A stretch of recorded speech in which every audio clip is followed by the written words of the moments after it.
Hey, welcome back to Thursday Thoughts. I'm here in Bend, Oregon when I'm filming this on Monday. I'll be coming back tomorrow to be with you guys this weekend, but my goodness, I had to do a Thursday Thoughts because this Thursday is Leap Day.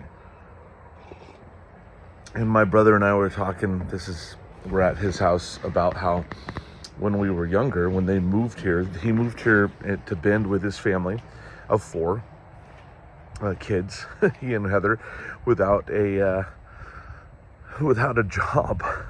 And I was laughing with him because I was like, yeah, I did the same thing when we moved from Hawaii to Seattle. We didn't really have any plans at all, but we just knew it was what God was asking us to do. And we realized that the older that we are, the easier it is to do less leaps of faith and to start getting more careful and calculated with our faith, to kind of thinking things through logically. Not that that's bad, but we just realized that when we were younger, we believed God a lot more. Isn't that interesting?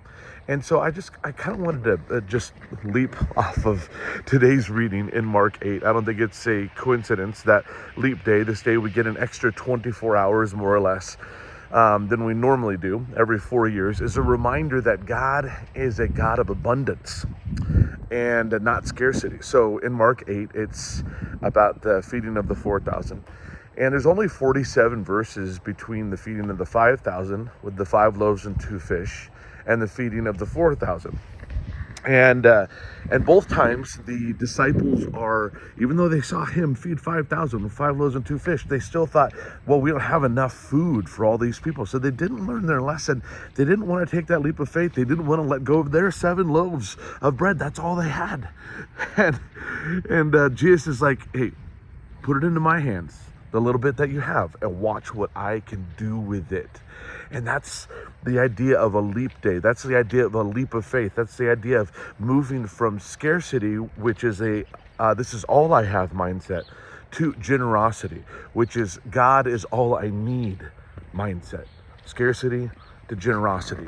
As we are finishing up our Fasting in February series, we're emphasizing in this last week being able to stand and actually do what God has called us to do in caring for the poor and the widow and the needy. So the food, the money that we normally spend on food, we take that from this month and we give it.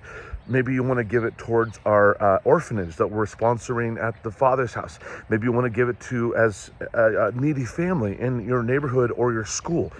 Whatever it is that you want to do, the idea is that we would move from that place of where we're feeling hungry and recognizing that a lot of people are feeling hungry not because they chose to, but because they have to. And we're standing in solidarity and understanding that God has called us to be his hands and his feet. And just like the disciples who looked out at that crowd and they said, oh, there's no way we have enough to feed this.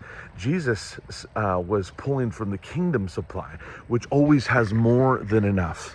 And I think this is going to be a good leap for you and I, a good challenge for you and I to end off our Fasting in February series, is to see how we need to repent from a scarcity mindset and to be able to move into a generosity mindset like Brian Hicks was talking about at the Father's House this past Sunday, that it's a lifestyle, it's a practice, and something that God has given us an opportunity to do. And the God who, did all of this is the God who says, I have everything that you need.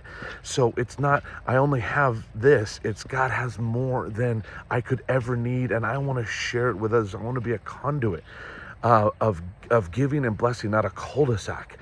And I think about the fact that Dan would have missed out, his whole family would have missed out had he just carefully calculated and said, no, we're going to stay where we're at. Would have missed out on the beautiful family and the home that they have here and the church that he's pastoring, all the things that I would have missed out on if I would have just kind of operated my obedience out of a scarcity mindset instead of an abundance mindset. And so I just want to challenge you guys in that today as I stand in this beautiful snow before I head back to warm and toasty California tomorrow. No matter what weather you're in, no matter what circumstance you're in, this is Leap Day. Ask the Lord, take a few minutes today and ask the Lord, where can I take a leap of faith in my generosity and give?